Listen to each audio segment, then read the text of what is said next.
Hello everyone, मैं शास्त्रांगद आज आपको संवैधानिक विकास क्रम में 1909 का अधिनियम पढ़ाएंगे।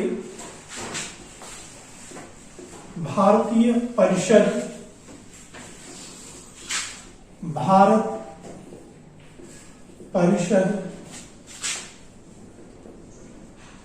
अधिनियम 1909। ये जो अधिनियम आया इसके कई कारण थे, क्योंकि इस समय जो कांग्रेस पार्टी थी वो काफी मुखर हो गई थी। और इसी समय जैसे आप जानते हैं कि 1907 में सूरत की अधिवेशन में कांग्रेस का क्या हो गया था, विभाजन हो गया था।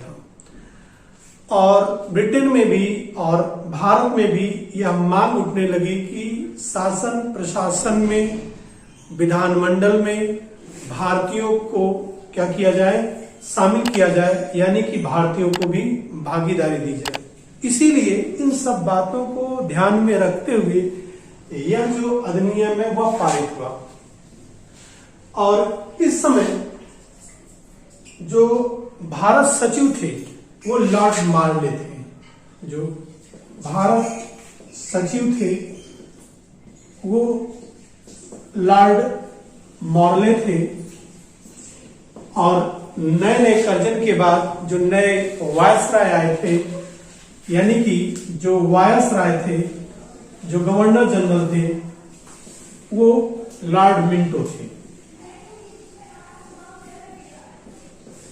इस अधिनियम में मिंटो थे। इस अधिनियम में जो 1892 के अधिनियम में जो खामियां थी उनको भी सुधार किया गया। इसीलिए भारत परिषद अधिनियम 1909 को मार्ले मिंटो सुधार भी कहा जाता है। ये जो मार्ले मिंटो थे, इन्हीं के नाम पर इसे मार्ले मिंटो क्या कहा जाता है, सुधार कहा जाता है। और ये जो अधिनियम है ये अरंडेल कमेटी की सिफारिश पर पारित हुआ फरवरी 1909 में।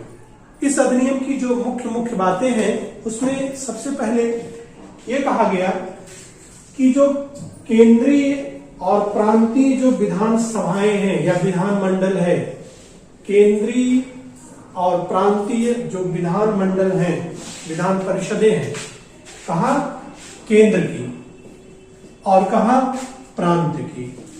ये जो केंद्र और प्रांत की जो विधान परिषद थी, इनके सदस्यों की संख्या में क्या कर दी गई, वृद्धि की गई। यानी कि जो केंद्र और प्रांत की विधानमंडल थे वहां के अतिरिक्त सदस्यों की संख्या को क्या कर दिया गया, बढ़ा दिया गया। पहले हम केंद्र की विधानमंडल के सदस्यों की संख्या देखते हैं। यहां पर जो अतिरिक्त सदस्य थे पहले वो 16 थे पहले। अब ये 16 की जगह ये कहा गया कि केंद्रीय विधानमंडल में जो अतिरिक्त सदस्य संख्या है 16 की जगह कितनी होगी, 60 होगी। और इसमें एक चीज और ये की गई, ये कहा गया कि इसमें 60 में से आप जानते हैं कि दो तरह के सदस्य होते हैं, एक सरकारी होते हैं, सरकारी सदस्य, और दूसरे गैर सरकारी सदस्य। ये इसमें कहा गया कि सरकारी सदस्यों की जो अधिकतम संख्या होगी वो 28 होगी, इससे ज्यादा नहीं होगी। ये निश्चित किया गया। इनकी सदस्य संख्या कितनी होगी, सरकारी सदस्यों की संख्या कितनी होगी, 28 होगी। और जो गैर सरकारी सदस्य हैं उनके लिए बाकी 27 सदस्य निर्धारित किए गए। और इसमें यह कहा गया कि इन सदस्यों में 3 सदस्य, कितने, 3 सदस्य ये वायसराय के द्वारा मनोनीत किए जाएंगे, जो सामान्यतः विभिन्न जातियों से क्या थे, संबंधित थे। बाकी 2 और सदस्य भी इनके द्वारा क्या किए गए, मनोनीत किए गए। अब ये जो गैर सरकारी सदस्य थे, इनका जो चुनाव था, प्रतिनिधित्व था, ये कुछ अप्रत्यक्ष रूप से था। जैसे ये कहा गया कि 7 प्रांतों से जमींदारों के द्वारा 7 सदस्य चुने जाएंगे, 5 प्रांतों से मुसलमानों के द्वारा चुने जाएंगे, इसके 2 सदस्य, कितने? 2 सदस्य बंगाल और बंबई के व्यापार मंडल के द्वारा चुने जाएंगे, और बाकी के जो 13 सदस्य थे वो 9 प्रांतों के विधान मंडल के, बाकी के जो 13 सदस्य थे वो 9 प्रांतों के विधान मंडल के गैर सरकारी सदस्यों के द्वारा क्या होंगे? चुने जाएंगे। ये बात कही गई थी। लेकिन फिर भी ये जो विधानमंडल में गैर सरकारी सदस्यों का अभी भी बहुमत नहीं था, यानी कि उसमें सरकारी सदस्यों का ही बहुमत क्या था? अभी भी क्या था? बना था। वहीं अगर हम प्रांतों की बात देखी जाए तो प्रांतों में भी सदस्यों की संख्या का क्या कर दी गई? बढ़ा दी गई। प्रांतों में जैसे कि आपका बंगाल है, मद्रास है, बॉम्बे है और संयुक्त प्रांत है। ये 4 बड़े प्रांत थे और इनमें केंद्रीय विधानमंडल के सदस्यों की जो संख्या थी वो बढ़ाकर के 50 कर दी गई। बाकी जो छोटे राज्य थे, छोटे प्रांतों के लिए ये जो संख्या निर्धारित की गई वो कितनी की गई? 30 की गई। अभी भी कुछ प्रांतों में, इसमें भी प्रांतों में जो सदस्य होते थे वो गैर सरकारी और ये सरकारी होते थे ये। लेकिन अभी भी जो सरकारी सदस्य थे उनमें गैर सरकारी सदस्यों का क्या था? बहुमत था। लेकिन बंगाल ही ऐसा प्रांत था जहां पर प्रांतीय विधानसभा में गैर सरकारी सदस्यों का क्या था? बहुमत था। बाकी अन्य प्रांतों में सरकारी सदस्यों की क्या थी? प्रधानता थी। ये बात की गई। और इसमें जो सदस्य थे, इसमें कुछ सदस्य गवर्नर जनरल के द्वारा मनोनीत किए जाते थे, कुछ गवर्नर के द्वारा, और कुछ सदस्यों का क्या होता था? चुनाव होता था। लेकिन अभी ये प्रांतों में जो चुनाव थे ये सबको ये अधिकार नहीं मिले थे। इनके लिए जो स्थानीय निकाय की जो संस्थाएं थी, जो जिला बोर्ड होते थे, जो विश्वविद्यालय होते थे, इनके द्वारा इनके सदस्यों का चुनाव किया गया। और चुनाव में आय को भी, इनकम को भी ध्यान रखा गया। ये कहा गया कि चुनाव में वही लोग मत दे सकते हैं जिनकी वार्षिक आय 15,000 हो, या जो 1,000 रुपए का लगान देते हैं। बंगाल में वही वोट दे सकते हैं जिनको नवाब की उपाधि मिली है। बंगाल में वही वोट दे सकते हैं जिन्हें क्या हो। एक चीज और इसमें यह की गई कि जो गवर्नर जनरल की जो कार्यकारिणी परिषद थी, एग्जीक्यूटिव काउंसिल, उसमें भी भारतीयों को शामिल किया गया। इसमें क्या किया गया? भारतीयों को पहली बार शामिल किया गया।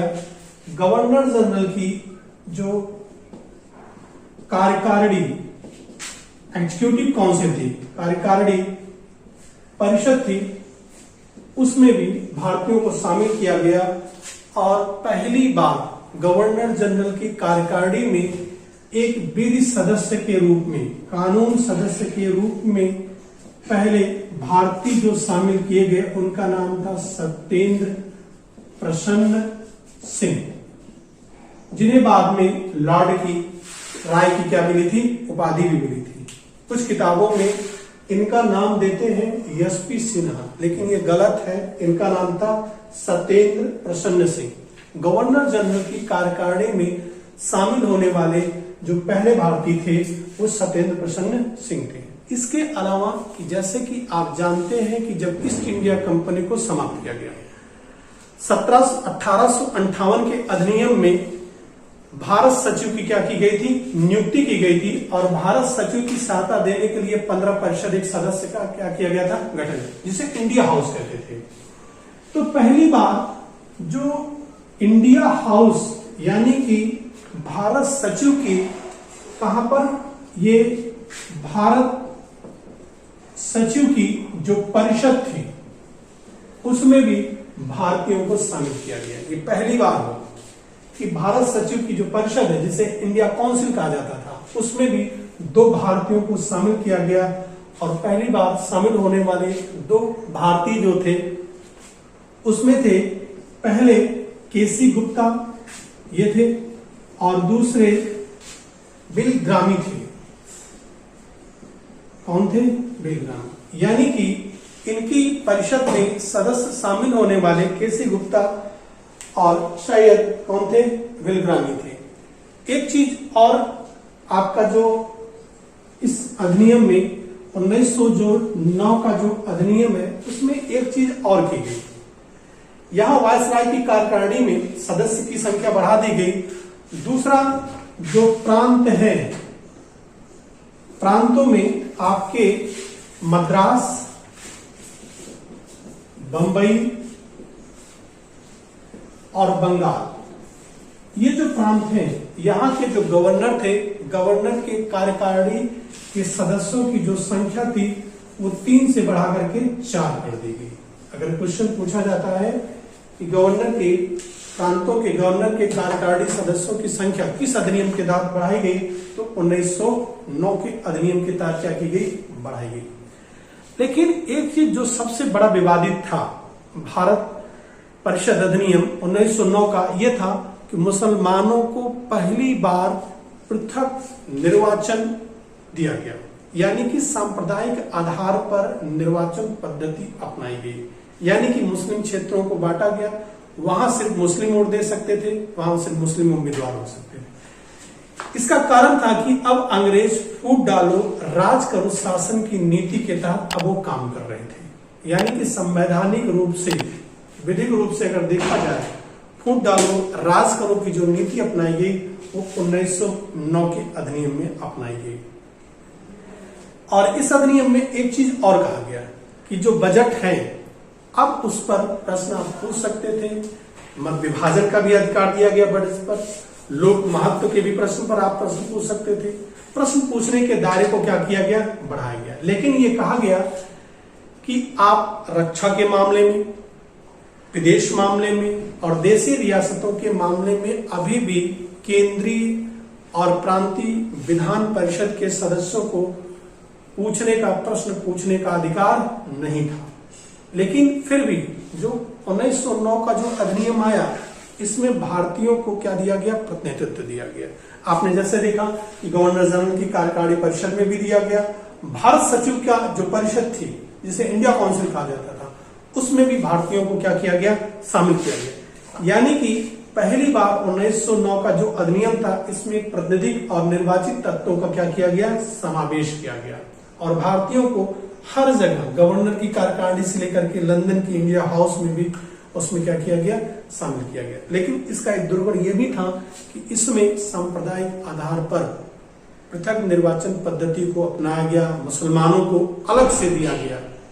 Thank you.